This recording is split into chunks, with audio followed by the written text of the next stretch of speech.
Aerial Knights Never Yield is a 3D autorunner side-scroller. You take the role of Wally, a mysterious character who has recovered what was taken from him. Hopefully you're fast enough to outrun your enemies, expose the truth, and try to uncover the mysteries of what happened to them. Now, this game has an average runtime of about an hour and a half, so the length of an average action movie, so you can enjoy it in an afternoon, and then go back to try to improve your score or increase the difficulty level. At least the story mode, because there's also an endless mode, which you can play, I guess, longer, but it's more repetitive. Endlessly. Yeah? But the story mode has 3 different difficulties. It varies on the more difficult, less slow motion moments, and no color clues. That's the differences. And there are 13 levels altogether.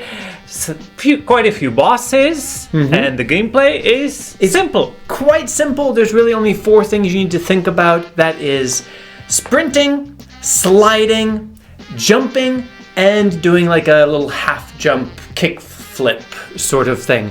If you do the right action in the face of the right obstacle that's coming at you, you will pass that obstacle. Otherwise, you will go splat, and the game will restart you at the nearest checkpoint. And there are not a single sound in the game, but there is a great music. What's the music? It's funky. Funky. So the question is, should you run it? Run it, yeah.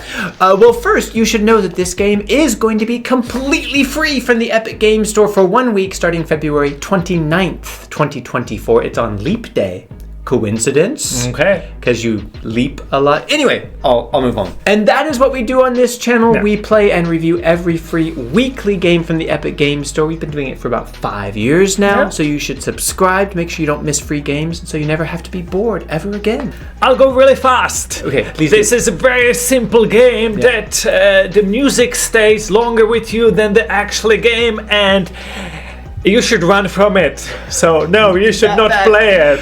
Okay, there's a reason why we don't get DLC, which is soundtrack. It will be still paid because that's actually the best thing about it. It's too simple, it's meaningless. I wouldn't go that far. This is not a bad game. It's well designed, it's smooth, it is challenging, and the slow motion moments are really fun. And there are some creative action moments where you really feel like not quite like Spider-Man, but like a bit like Spider-Man. A master parkour.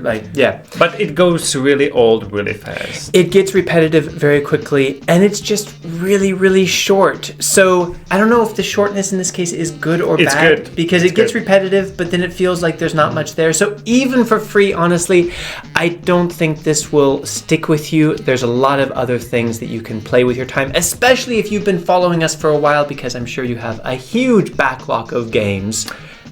Like, for example, Inside, where you run also, but it's a totally different game. It is totally different, and it is about running. It's a puzzler. No slow motion, but it's a puzzler. It's a puzzler, but the same side-scrolling kind of feel to it, but a much better game. But the very first video on this channel, so it's too old.